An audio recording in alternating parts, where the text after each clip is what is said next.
பாடுவேன்.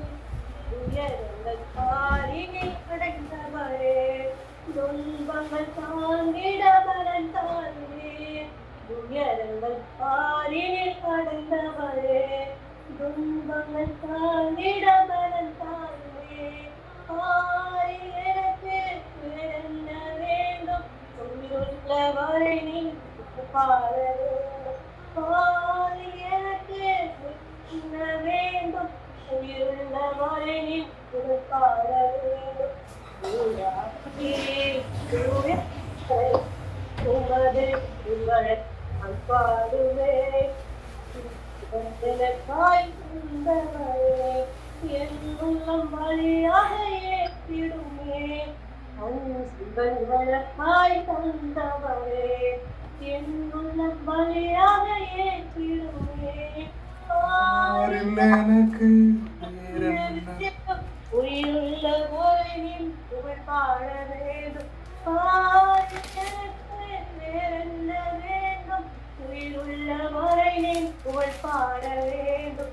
தூயாதி தூய வரை உமது புகழை பாடுவேன்.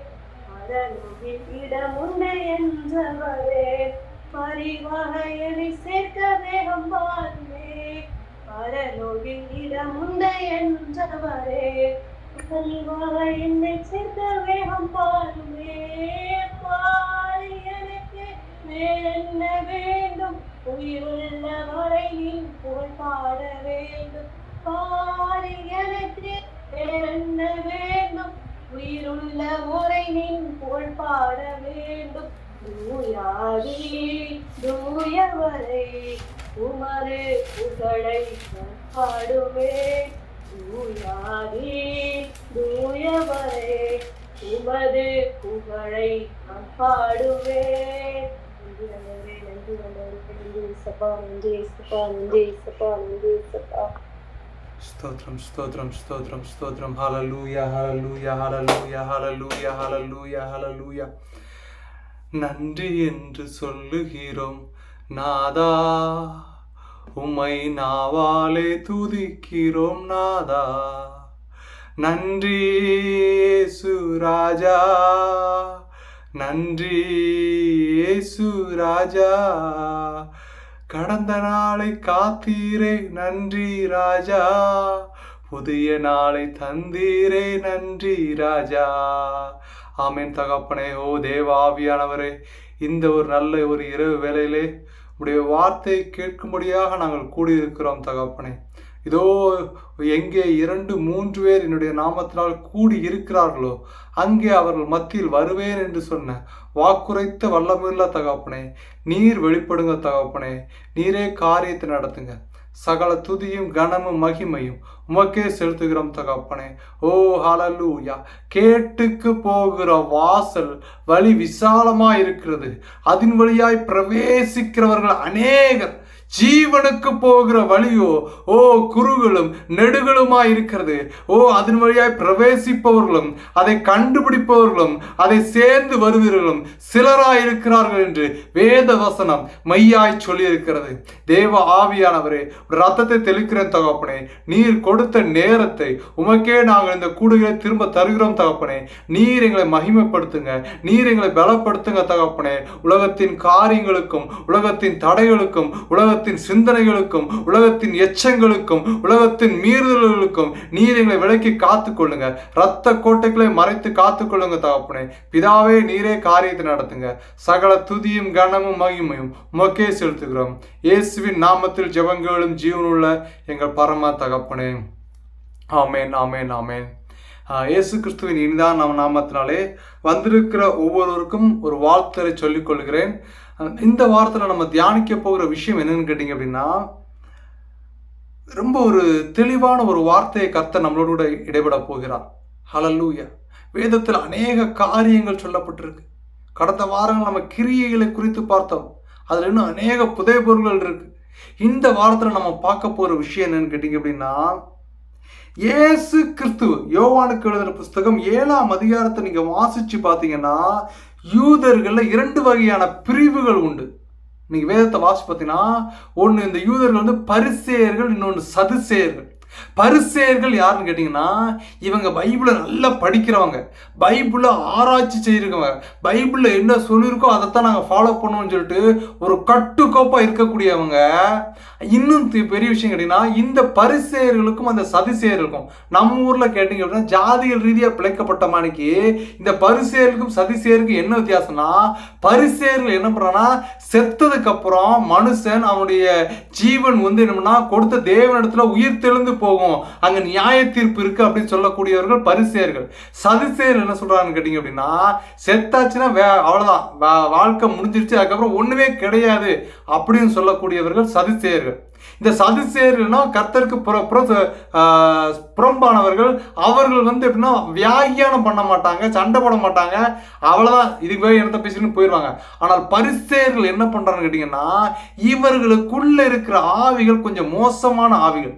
இன்றும் தேவ பிள்ளைகளே நல்லா யோசிச்சு பார்த்தீங்க அப்படின்னா, இயேசு கிறிஸ்து தெய்வம் என்று சொல்லிக்கொண்டு கள்ள போதர்களும் கள்ள தீர்க்கதரிசிகளும் எழும்பி கூடுமானால் தெரிந்து கொள்ளப்பட்டனா ஏசப்பா எனக்காக மரிச்சாரு, உயிர் தெழுந்தாரு, கடைசி காலத்துல வருவாரு, இந்த வாழ்க்கைக்கு அப்புறமா ஒரு நித்திய வாழ்க்கை இருக்கு, அந்த வாழ்க்கைக்கு போறதுக்காக இங்க கொடுக்கப்பட்ட வாழ்க்கையில நான் உண்மையை முத்தமா ஜீவிக்கணும், நான் கர்த்தருக்கு கீழ்ப்படிஞ்சு நடக்கணும், என் சரீரமோ என் சிந்தனையோ என் போக்கோ என் வாயோ ஏதாவது பாவம் பண்ணிட்டேன்னா நான் அனுதினமும் என் தேவனோடு கூட வேதத்தை வாசிச்சு ஜெபம் பண்ணி அந்த பாவத்தை அறிக்கையிட்டு அவர்கிட்ட நான் கிட்டி சேரணும்னு நெருங்கக்கூடிய ஒரு சுவாபத்தில் வர்றதுதான் கர்த்தருக்கு பிடித்தமான ஒரு விஷயம்.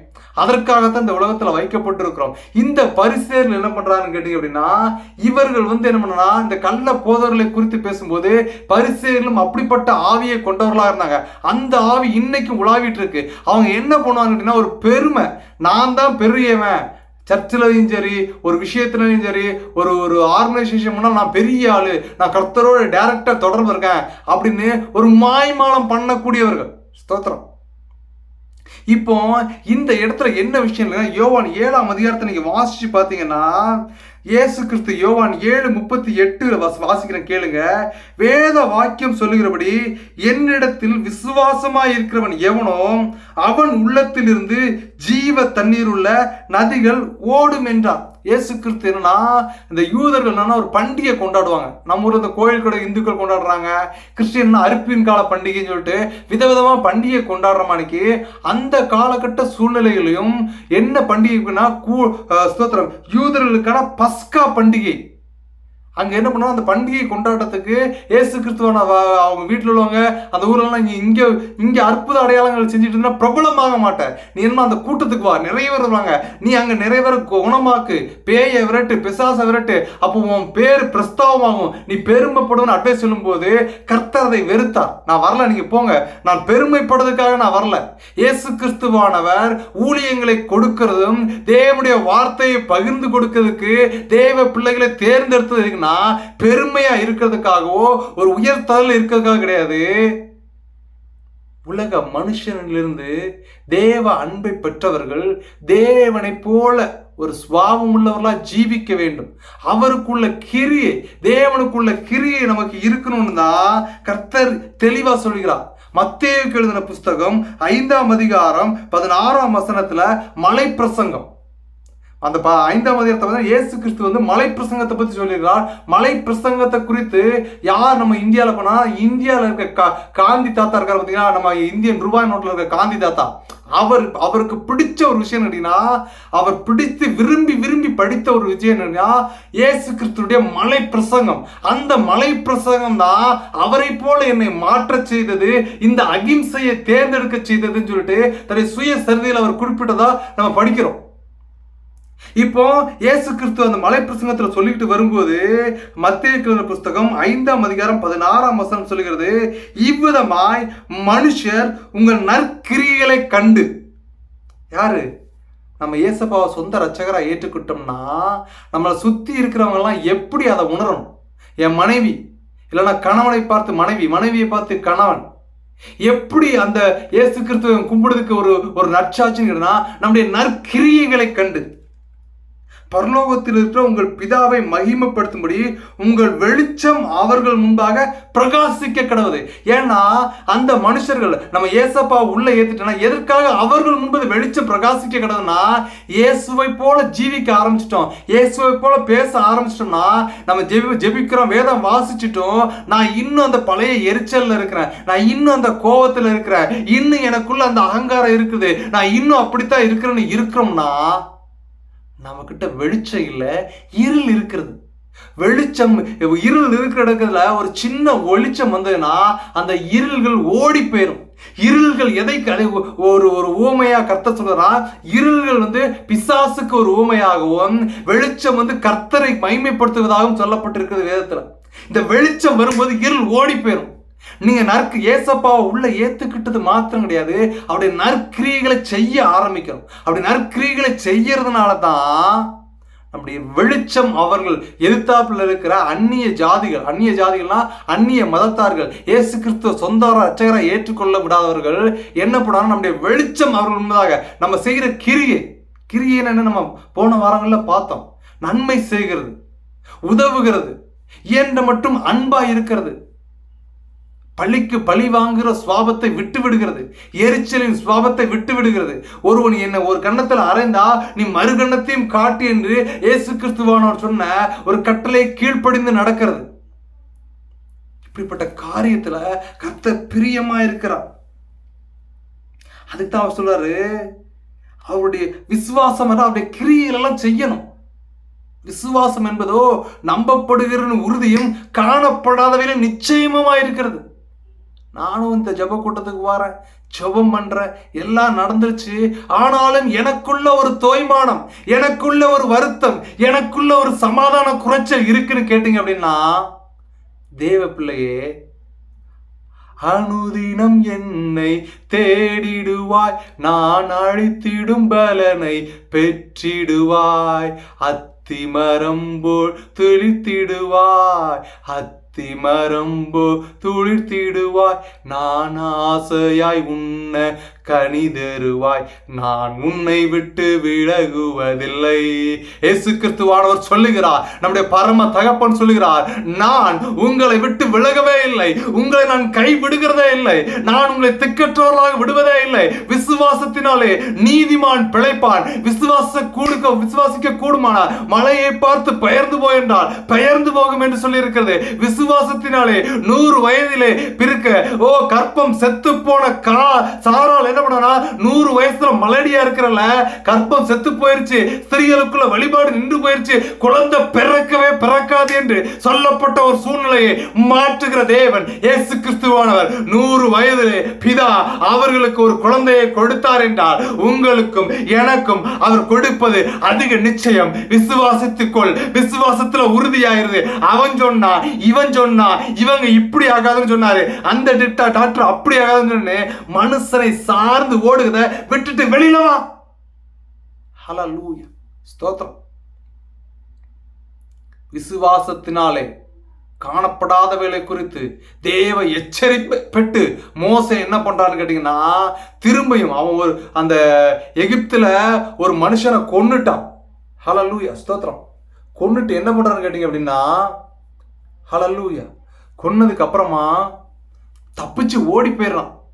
அப்பதான் முச்செடியில இருந்து பேசுகிற இயேசு கிறிஸ்து சொல்லுகிறார், கிளம்பி போ, உன்னை கொண்டு நான் பெரிய காரியங்களை செய்வேன். கர்த்தர் இந்த இரவு வேளையில உங்களுக்கு கொடுக்கிறது எதை குறித்து திகைத்துக் கொண்டிருக்கிறார், எதை குறித்து கலங்கி கொண்டிருக்கிறார், எந்த சத்தத்துக்கு நீ செவி கொடுத்துக்கிட்டு இருக்கிறார்?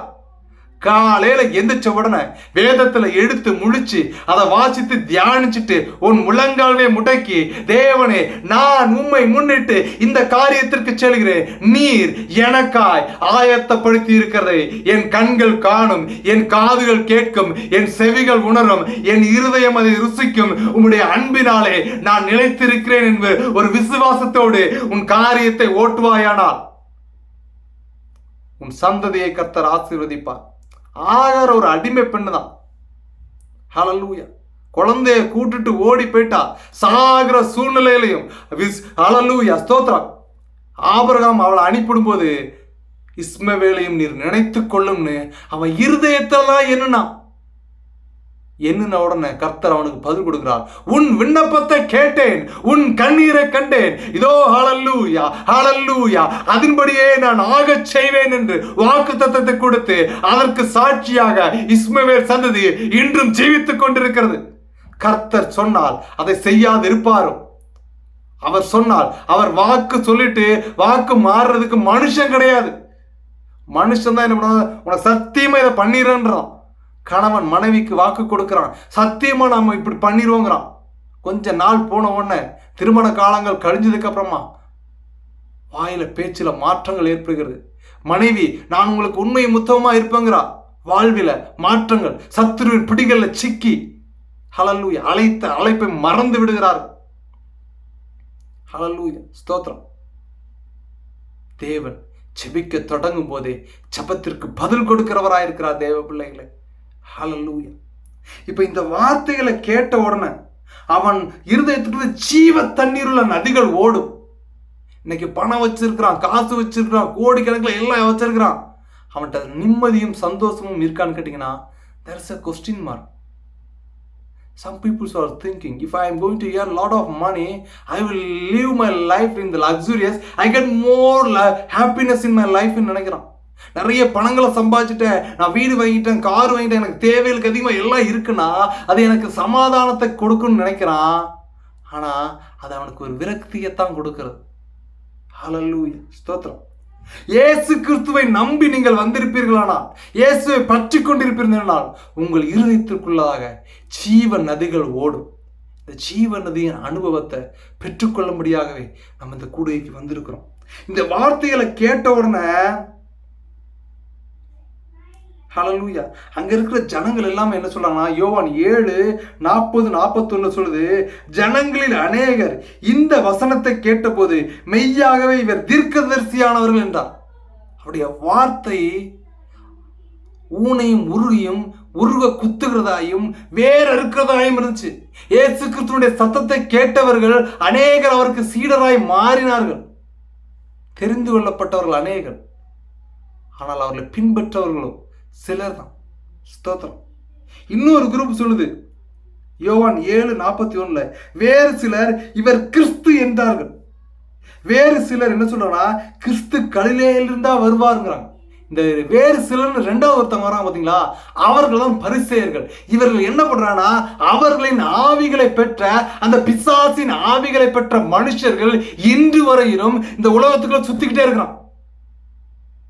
அவன் வாக்குவாதம் பண்ணுகிறவனாய், அவன் எதிர்த்து பேசுகிறவனாய், பைபிள் ஆராய்ச்சி பண்ணுன்னு அவன் உலக ரீதியான வழிகளில் ஆராய்ச்சி உலகத்தில் now I am also doing the research sectors. நானும் ஒரு ஆராய்ச்சி ரீதியான ஒரு பணிகள் இருக்கிறதுனால அதில் என்ன பிரச்சனை இருக்குது, அந்த பிரச்சனை எப்படி சால்வ் பண்ணுறதுன்னு திங்க் பண்ணி அந்த பிரச்சனையை கண்டுபிடிக்கிற வரைக்கும் அது ஓயாது அநேக புத்தகங்களை படிக்கிறது, அநேக விஷயங்களை ஆராய்ச்சி பண்ணுறது, சிந்தித்து கொண்டிருப்பார்கள். இந்த பரிசேயர்கள் வேதத்தை ஆராய்ச்சி பண்ணினார்கள். அதனால தான் வந்துட்டாங்க, பைபிளை நல்லா படிச்சு பாரு, மேசியா எங்கிருந்து வரும்னா பெத்லகேம்ல இருந்து வருவார்னா வருதுக்கு. ஆனால் இவர் சொந்த ஊரோ ஹல்லேலூயா ஸ்தோத்திரம் கலிலேயில இருந்தா வருவாரு. கலிலேயர் இந்த கடலோர பகுதி, தள்ளப்பட்ட மக்கள் வாழக்கூடியது, புறஜாதிகள் மக்கள் அதிகமாக வசிக்கக்கூடியது. அங்க செய்யக்கூடிய தொழில்களை மீன்பிடிக்க தொழில், அருவருப்பக்கூடிய சில காரியங்கள், அந்த காரியங்களை நடக்கும். ஸ்தோத்திரம். அப்படிப்பட்ட சூழ்நிலையில இருந்தா வருவார் மேசியா. மேசியா எங்கிருந்து வருவார்? பெத்லகேம்னா ஒரு பெரிய ஒரு ராஜா பிறக்கிறார், எங்க வருவாரு? அரண்மனையில தான் பிறப்பாருன்னு சொல்லிட்டு அவர்கள் வாக்குவாதம் செய்கிறார்கள். அதை தாண்டி இன்னொரு விஷயத்தையும் அவங்க சொல்றாங்க, ஏன்னா அதிக கல்வி உடலுக்கு இளைப்புன்னு சொல்லுது. ஹல்லேலூயா. நம்ம கடந்த வாரம் முந்தின வாரங்கள பார்த்தோம். ஹல்லேலூயா ஸ்தோத்திரம். அப்போஸ்தலனாகிய பவுலை சிறைச்சாலையில பிடிச்சு வச்சுட்டு நியாய தீர்ப்பு ஸ்தலத்துல போய் நிற்கும் போது அங்க இருக்கிற ஒரு மனுஷன் சொன்ன விஷயம்னா, உனக்கு அதிக கல்வி, நீ பைத்தியமாயிட்ட, நீ பைபிள் அதிகமா படிச்சு அதை ஆராய்ச்சி பண்ணி உனக்கு பைத்தியம் முத்தி போச்சுங்கிறான். ஸ்தோத்திரம். இப்ப இவர்களும் என்ன பண்ண, அந்த பரிசேயர்களும் வேத எழுத்துக்களை நன்கு கற்றறிந்தவர்கள். இயேசு கிறிஸ்துவானவரை கல்லாதவராக இருந்தார். அப்போ அவர் அந்த ஹல்லேலூயா ஸ்தோத்திரம், அந்த பண்டிகையில போய் பைபிளை வாங்கி படிக்கிறதையும் அவருடைய வாயிலிருந்து வர்ற வார்த்தைகளையும் காணும் போது, கேட்கும் போது, அங்கிருந்து அநேகர் இவர் மெய்யாய் மேசியா என்றதை ஏற்றுக்கொண்டார். வேறு சிலர் எப்படி படிக்காம இவனால் இப்படி பண்ண முடியுதுன்னு வியந்து போய் நின்றார்கள். ஸ்தோத்திரம். யோவான் 7:42 சொல்லுது, தாவீதின் சந்ததியிலும் தாவீது இருந்த பெத்லகேம் ஊரிலும் இருந்து கிறிஸ்து வருவார் என்று வேத வாக்கியம் சொல்லவில்லையா என்றார்கள். இன்னைக்கு பிசாசு என்ன பண்ணுவானா, வேத வசனத்தை எடுத்துட்டு இதுல இப்படி சொல்லியிருக்கு, இதுல அப்படி சொல்லியிருக்கு, நீங்க அப்படி பண்ணிடுறீங்க, நீங்க இப்படி பண்ண, அப்பாலவே பிசாசே, தேவனை தூசிக்கிறதுக்கும் தேவ வார்த்தையை புரட்டுவதற்கும் நீ இடைப்பட்டுகிறது என்ன? வெளியில போன நாய. அப்படியே எப்படின்னா அவன் நல்லவ மாதிரி பகு பண்ணுவான், சமாதானம் பேசுற மாதிரி நம்மளே ஆட்டி காட்டுவான். பிசாசு வஞ்சகத்தின் ஆவியை உள்ளவன். அவனை கடிந்து கொள்வது நல்லது. அவனுக்கு நீங்க விளக்கத்தை கொடுக்கணும், அந்த ஆத்மாவை திருத்தணும்னு நீங்க நினைச்சிடாதீங்க. அது பிசாசுக்குள்ள இருக்கு, அது நம்மளே அந்த பக்கமா இழுக்குதுக்கு தான் இங்கிட்ட இருந்து போராடுது.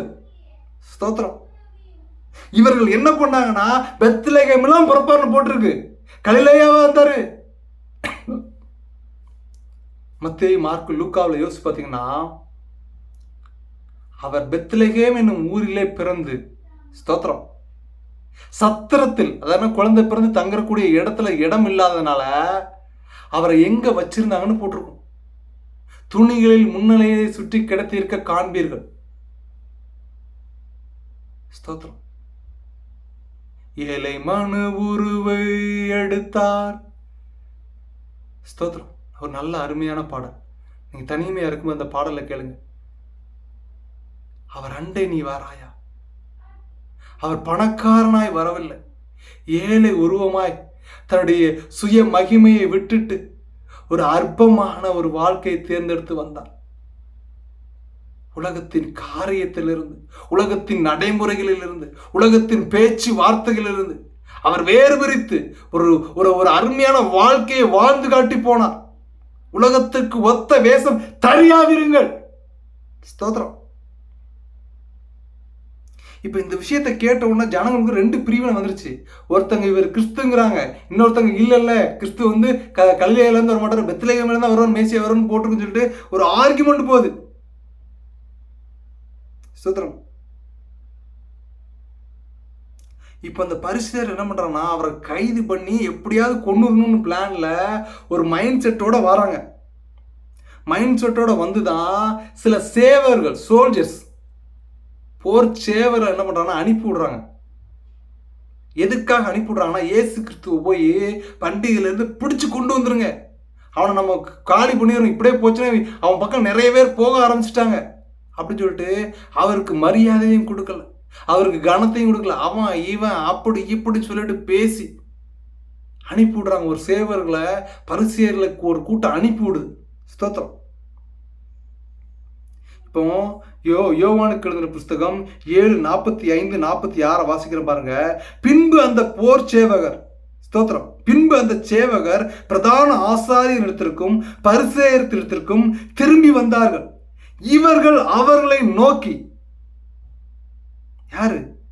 அந்த பெரிய பதவியில் இருக்கிற மந்திரிமார்கள், அரசவையில் இருக்கிறவங்க போர் சேவர்களை பார்த்து கேள்வி கேட்கிறாங்க, நீங்கள் அவனை ஏன் கொண்டு வரவில்லை என்றார்கள். நான் முன்னாடி சொன்னேன், அவன் இவன் இயேசு கிறிஸ்துவானவருக்கு மேல இவங்களுக்கு இவ்வளவு கோபம், இவ்வளவு எரிச்சலும் வந்ததுக்கு காரணம் என்னன்னா, அவர் அற்புத அடையாளங்கள், அவர் நிகழ்த்தின காரியங்களையும் பார்க்கிற வேலைகள் இல்லை. ஸ்தோத்திரம். தச்சனுடைய மகன் என்று அற்பமா என்கிற சூழ்நிலையில இந்த உலகத்தில் உள்ள மனுஷர்கள்லாம் அவருடைய கிரியைகளை கண்டு அவர் நோயிலிருந்து குணமாக்குகிறத, மரித்தவரை உயிரோடு எழுப்புகிறத, இன்னும் அநேக அற்புத அடையாளங்களை செய்கிறத, அவருடைய பெயர் பிரஸ்தாபமாய் பரவுகிறத கேட்கிற வேளையில அவங்களுக்கு உள்ள இருந்த பெருமையின் ஆவி ஒரு எரிச்சலை தூண்டுது. தேவ பிள்ளையே, இயேசு கிறிஸ்துவ இருதயத்துக்குள்ள இல்லை அப்படிங்கிறத எப்படி நீங்களும் நானும் உணர்ந்து கொள்ள முடியும்னா, ஒரு பெருமை வரும். நாங்கள் யார் தெரியுமா, நாங்கள் இதில் போகிறோம் தெரியுமா, அவன் அதில் போகிறான் தெரியுமா, இது இப்படி தெரியுமா, அது அப்படி தெரியுமான்னு பெருமை பேச ஆரம்பிச்சிட்டேன்னா, ஸ்தோத்திரம், ஒன்று தெரிஞ்சுக்கோ, உன் பெருமை, உன் அகம்பாகம், உன் திமிரு, உன் கொழுப்பு உன் பிள்ளைய சீரழிக்கும், அவருடைய சந்ததியை அழிச்சு போடும். ஸ்தோத்திரம்.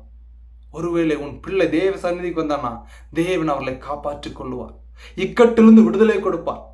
இதோ ஹல்லேலூயா, ஸ்தோத்திரம். ஓ, இந்த வார்த்தை சொல்லுகிற வேளையிலே, ஓ சத்துருவானவன், ஓ ஹல்லேலூயா ஹல்லேலூயா ஹல்லேலூயா ஹல்லேலூயா, கர்த்தர் காண்பிக்கிறார். ஓ, சத்துருவானுடைய கூட்டம் இந்த உலகத்திலே காலம் கொஞ்சமா இருப்பதனால் அநேக ஆத்துமாக்களை வேட்டையாடி கொண்டு போகிற சில தரித்திரத்தை ஆவியானவர் காண்பிக்கிறார். ஓ, அடுத்தடுத்தாய் மரணங்கள், ஓ அடுத்தடுத்தாய் அழிவுகள் தேசம் காணப்போகிறது.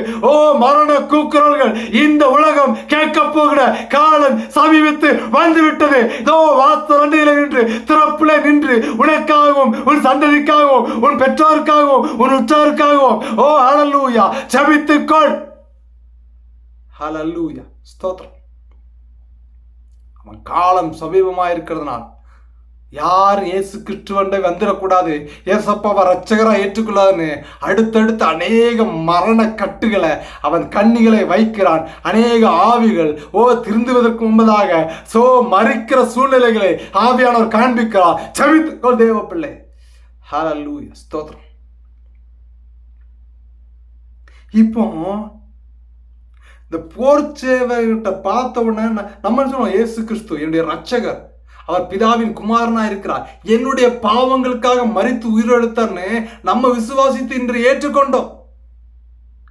ஆனால் அந்த பரிசேய கூட்டத்தார்கள் அன்று உயிரோடு இருக்கிற இயேசுவை அவர்கள் அற்பமாய் எண்ணினார்கள். போர்ச்சேவர்ல பார்த்து அவங்க கேட்கிற கேள்வியை பாருங்க, நீங்க அவனை ஏன் கொண்டு வரல என்று கேட்டார்கள். அவனை, ஸ்தோத்திரம், they are not giving respect to the God. அவர்கள் தேவனுக்கு மரியாதையை கொடுக்கவில்லை. அவன் இவன் பேச ஆரம்பிச்சிட்டாங்க. அப்போ அந்த போர்ச்சேவைகிட்ட இருந்து என்ன வார்த்தை வந்ததுன்னு நம்ம அந்த வசனத்தை சொல்லுறோம். போர்ச்சேவர்கள் அவர்களை பார்த்து என்ன சொல்றாங்கன்னா, யோவான் 7:46 சேவகர் பிரதித்திரமாக அந்த மனுஷன், இவங்களை பாருங்க, உயர் பதவியில் இருக்கிறவங்களுக்கு கொழுப்பும் ஆணவம் பெருமையும் வரும், அதனால தான் அவங்களுக்கு அழிவு சேர்ந்து வரும். ஆனால் இந்த சேவர்கள் என்ன சொல்றா பாருங்க, அந்த மனுஷன் பேசுகிறது போல ஒருவனும் ஒரு காலம் பேசுறதில்லை என்றார்கள். அவங்க சாட்சி கொடுக்கிறாங்க, இவர் மேசியா, இவர் தான் உண்மையான தேவனுடைய குமாரன், இந்த பாவங்களுக்காக வந்தார் என்பதை அவருடைய பேச்சில கண்டு அவர்கள் இயேசுவை இரட்சகராக ஏற்றக்கூடிய ஒரு சூழ்நிலைக்கு வந்ததுனால அவரை கைது பண்ணாம வந்துட்டாங்க. ஸ்தோத்திரம். கைது பண்ண போன ஒரு மனுஷனை மாற்றுகிறது தேவனுடைய வார்த்தை. அவனை தேவ பக்கமாய் திருப்புகிறது கர்த்தருடைய வார்த்தை. இது ஜீவனா இருக்கிறது, ஜீவனுள்ள தண்ணீரா இருக்கிறது. ஜீவ தண்ணீர் நீரே, தாகம் தூக்கும் நீயூற்றே, ஆலோசனை கர்த்தரே, உம்மாவியை ஊற்றும், வாரும் தூய ஆவியே, உம் பிரசன்னத்தை, ஸ்தோத்திரம், உடைய பிரசன்னத்தை தாரப்பா. ஹல்லேலூயா. இந்த பாடலை பாடுங்க, எவ்வளவு ஒரு அருமையான பாடல். அவருடைய பிரசன்னம் நம்மளை உலகத்தின் கவலைகளில் இருந்தும், குடும்பத்தின் பிரச்சனைகளில் இருந்தும், கட்டுகளில் இருந்தும், சிந்தனை கோளாறுகளில் இருந்தும், அநேகர் நமக்கு விரோதமாய் வந்தாலும், ஹல்லேலூயா, இதோ கர்த்தருடைய வார்த்தை எழும்பி வருகிறது. உன் பக்கத்திலே 1000 பேரும் உன் வலது பக்கத்திலே 10,000 பேர் விழுந்தாலும் அது உன்னை அணையாது என்ற ஒரு வாக்கு தத்தத்தை கர்த்தர் உனக்கு தருகிறார். ஹல்லேலூயா. எழுதி வைத்துக்கொள். கர்த்தர் சொல்கிறார், நீ எழுதி வைத்துக்கொள், இது உங்களுக்காய் வருகிற வார்த்தை. ஓ, உன் வலது பக்கத்திலே உன் இடது பக்கத்திலே எத்தனை பேர் செத்து போனாலும் அது ஒன்னும் உங்களை சேதப்படுத்தாது. அழிவு வருதுன்னு கர்த்தர் இடத்துல அந்த வார்த்தை வந்துருச்சு, அது எப்படியோ எங்களுக்கு சம்பவிப்போ என்று சில பயப்படுகிற ஆவிகளை குறித்து கர்த்தர் சொல்கிறார், அது உன்னை ஒன்றும் சேதப்படுத்தாது. ஹல்லேலூயா, ஸ்தோத்திரம். இவர்கள் ரட்சிக்கப்பட்டாங்க. அப்போ பரிசேயர்கள் அவங்கள பார்த்து கேட்காங்க, சேவகர்களை பார்த்து. யோவானுக்கு எழுதின புஸ்தகம் 7:47 அப்பொழுது பரிசேயர், நீங்களும் வஞ்சிக்கப்பட்டீர்களா? வஞ்சிக்கப்படுதுன்னா ஏமாத்துறது, விழுந்து போயிருது. அவன் சொன்னதை கேட்டு நம்பி போயிட்டீங்களா அப்படி சொல்லிட்டு, அதிகாரிகளாவது பரிசேயர்களாவது யாதும் ஒருவர் அவனை விசுவாசித்ததுண்டா? எப்ப நம்ம கூட்டத்தில் எவனாவது ஒருத்தர் ஏசப்பாவை நம்புறீங்களாடா? கிடையாது தானே அப்படின்னு சொல்லிட்டு அந்த கூட்டம் சொல்லுது, வேதத்தை அறியாதவர்களாகிய இந்த ஜனங்கள் சபிக்கப்பட்டவர்கள் என்றார்கள். இவங்க படிச்சு தெரிஞ்சிட்டாங்க. யாரு? இந்த பரிசேயர் கூட்டம் வேதத்தை, அது என்னன்னா ஆணவ பெருமை, அதான் இன்டெரக்டா சொல்லுது. அவங்க படிச்சு தெரிஞ்சுட்டாங்க. அதனால தான் என்ன சொன்னா, ஒரு கொழுப்பு வந்துடுது. கொஞ்சம் கையில காசு, கொஞ்சம் ஒரு ஆணவ செருக்கு நடக்க ஆரம்பிக்கும். தேவ அன்பை பெற்றவர்கள்ட்ட அந்த செருக்கு இருக்காது, பெருமை இருக்காது, பொறுமை இருக்கும். தேவனை தன்னுடைய சொந்த ரட்சகராக ஏற்றுக்கொண்டவங்கிட்ட அடக்கிற அனுபவம் இருக்காது, அடங்கி போகிற ஒரு அனுபவம் வந்தோம். ஹல்லேலூயா, ஸ்தோத்திரம். அப்ப அந்த வேளையில தான் நிக்கோதேமு என்னப்பட்ட ஒருத்தர், யோவானுக்கு எழுதின புஸ்தகம் 7:50, ராத்திரியிலே அவரிடத்திற்கு வந்தவனும் அவர்களில் ஒருவனுமாகிய நிக்கோதேமு என்பவன் அவர்களை நோக்கி. இந்த நிக்கோதேமு என்ன பண்ணாங்க, இந்த பரிசேயர் கூட்டத்தை சேர்ந்த ஒரு மனுஷன். இவன் என்ன பண்ணான்னு கேட்டீங்கன்னா, இயேசுடைய வார்த்தையில கேட்டு ரட்சிக்கப்பட்ட ஒரு மனுஷனாய் மாறி நைட்டு அவர் சுவிசேஷ கூட்டம் நடத்தும்போது அங்க போய் கலந்துக்கிட்டு திரும்ப இங்க வந்து இவன் இந்த கூட்டத்தில் இருக்கிறான். 2 சைடு இருக்கிறான். ஏன்னு கேட்டீங்கன்னா, கர்த்தர் சில காரியத்துல, சில விஷயத்துல, சில இடங்கள்ல, சில மனுஷர்கள் நமக்கு என்ன தோணுன்னா, எனக்கு ஏன் இந்த உபத்திரமம், எனக்கு ஏன் இந்த கட்டு, என்னை ஏன் அங்கிட்டும் போக விட மாட்டாங்க, இங்கிட்டும் போக மாட்டாங்க, ஒரு இழுபறியா ஓடிட்டு இருக்கு. ஒண்ணு கர்த்தர் என்னை பயன்படுத்த விரும்பினால் ஊழியத்துக்கு என்ன அழைச்சிருட்டோம், அவர் என்ன போஷிக்கட்டுன்னு ஒரு கூட்டம், ஒரு நினைப்பு ஓடுது. ஆனால் போயிட்டு வருமானம் வரலன்னா, அதனால இந்த தொழிலையும் செய்யணும். ஸ்தோத்திரம். அழைத்தவர் கைவிடுவாரோ? அவர் உண்மை இல்லவருங்க. உத்தமனாருக்கு கர்த்தர் துணைங்க. ஹல்லேலூயா, ஸ்தோத்திரம். இப்போ இவர் அங்கும் இங்கும் போய் வந்ததுனால இவர் மெய்யான தேவனுடைய வார்த்தையை உணர்ந்து கொண்டார். இந்த நிக்கோதேமு இவர் தான் என்ன பண்றார், அந்த கூட்டத்தில் பேசுறார். யோவான் 7:51, ஒரு மனுஷன் சொல்வதை கேட்டு அவன் செய்கிற அறிவதற்கு முன்னே அவனை ஆட்களுக்கு உட்படுத்தலாம் என்று நம்முடைய நியாயப்பிரமாணம் சொல்லுகிறதா என்றான். இந்த நிக்கோதேமு வேத எழுத்துக்கள் நன்கு கடுத்தவன். அதனால நியாயப்பிரமாணம் நமக்கு அப்படி சொல்லிக் கொடுக்குதா? அவர் என்ன செஞ்சார், அவருடைய குற்றம் என்ன, அவருடைய பழி என்ன, கேடு செய்தாரா, மனுஷரை கொள்ள அடிச்சாரா, இல்ல விபச்சாரம் செய்தாரா, வேசித்தனம் செய்தாரா, யாரையாவது அழிக்கிறதுக்கான ஒரு பிளானை கொடுத்தாரா, எதையாவது தவறு செய்தாரான்னு நியாயம் தீர்க்கப்படாமல் அவரை குறித்த விஷயங்கள் எதையும் விசாரிக்காம இப்படி குத்தம் சொல்லுது சரியான்னு அவன் கேட்கிறான். அவனை பார்த்து அந்த கூட்டம் என்ன சொல்லுதுன்னு பாருங்க.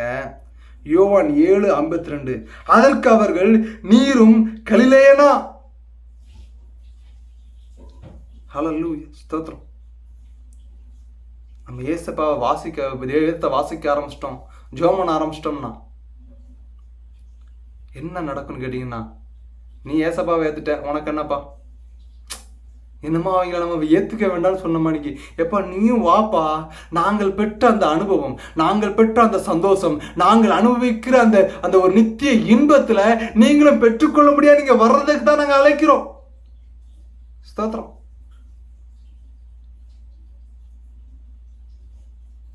நீரும் கலிலேயனா? என்ன இயேசு கிறிஸ்து கலிலேயா இருந்தானா? நீங்களாம் கலிலேய கூட்டமான்னு அவர்கள் எதிர்த்து பேசுகிறார்கள். கேட்டுட்டு கலிலேயிலிருந்து ஒரு தீர்க்கதரிசியும் எழும்புதல் என்பதை ஆராய்ந்து பாரும் என்றார்கள். Just go and read the Bible in the Old Testament where he is saying the Galilee have a prophets. கலிலேயில ஒரு தீர்க்கதரிசி எழும்போன்னு எங்கனே எழுதியிருக்கா, படிச்சு பாரு. எழுதல.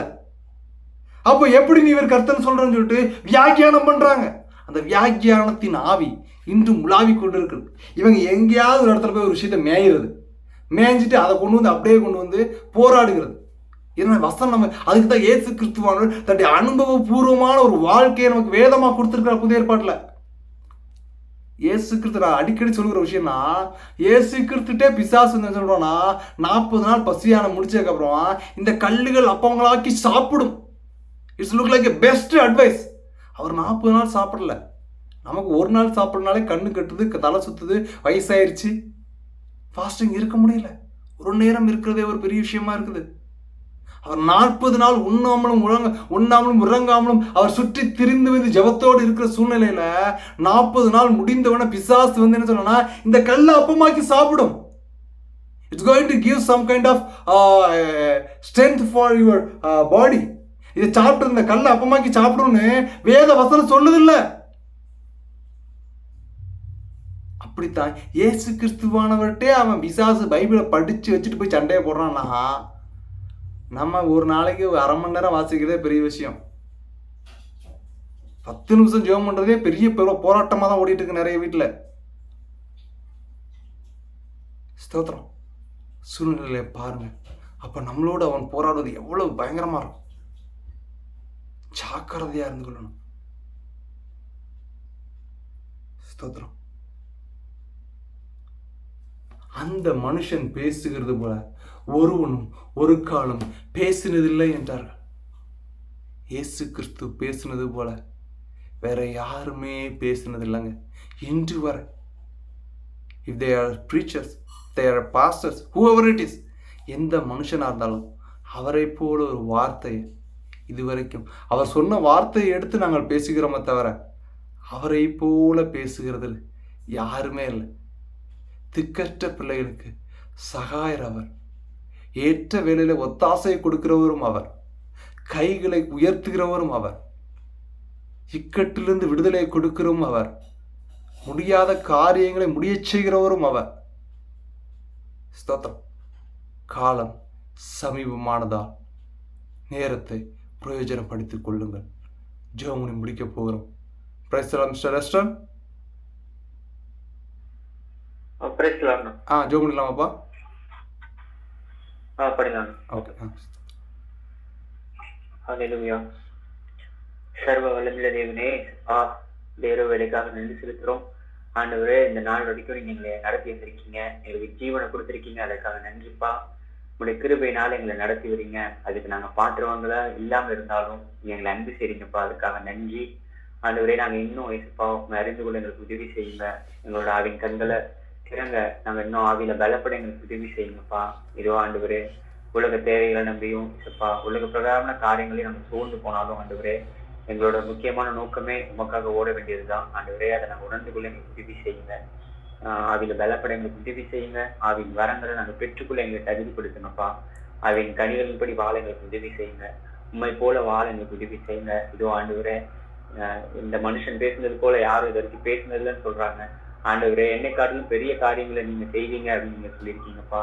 ஆண்டவரே, உண்மை போல நாங்க வாழ எங்களுக்கு உதவி செய்யுங்க. உமக்கு பிரியமான வழிகளை நடக்க எங்களுக்கு உதவி செய்யுங்க. ஆண்டவரே, இதோ நரகத்துக்கு போயிட்டு இருக்கிற அழிவுக்கு நேரா போயிட்டு இருக்க ஒவ்வொரு மனுஷனையும், எங்க நண்பர்களையும், எங்களுக்கு சுத்தி இருக்கிற எல்லாரையும் ஆண்டவரே உண்மை அறிந்து கொள்ள செய்யும்படியா எங்களுக்கு உதவி செய்யுங்க. அதற்கு நாங்க முதலாவது பலப்பட எங்களுக்கு உதவி செய்யுங்கப்பா. இதோ ஆண்டவரே, உண்மை பற்றி அறிகிற அறிவுரை நாங்க வளர உதவி செய்யுங்க. இதுப்பா, இதுவும் உங்களுடைய வசனங்கள் தான் எங்களை உயிர்ப்பிக்கிறதா இருக்கு. ஆண்டவரே, உங்களுடைய வசனங்களை நாங்கள் டெய்லி படிக்க எங்களுக்கு உதவி செய்யுங்க. அதை ஆராய்ச்சி செய்ய, அதை தியானிக்க எங்களுக்கு உதவி செய்யுங்க. நீங்க எங்களோடு இருப்பதற்காக நன்றி. பெற்றுக்கொண்ட வார்த்தைகளுக்காக நன்றிப்பா. ஆண்டவரே, நீங்க பெரியவராக இருக்கிறீர். உமக்கு நன்றி தகப்பனே. மீது நீங்க ஒவ்வொருளையும் இப்ப பாருங்க பண்ணிக்கிறோம். உங்க அன்பிற்காக, இரக்கத்திற்காக, கிருபைக்காக நன்றி தகப்பனே. வழி நடத்துங்க, காத்துக்கொள்ளுங்க. எல்லாவற்றையும் இயேசுவின் நாமத்தில் ஜெபிக்கிறேன், ஜீவனுள்ள நல்ல பிதாவே. ஆமென். ஆத்மாவே கர்த்தரை ஸ்தோத்திரி, ஆத்மாவே கர்த்தரை ஸ்தோத்திரி, கர்த்தர் சகல வரமரவாதே. ஆமென்.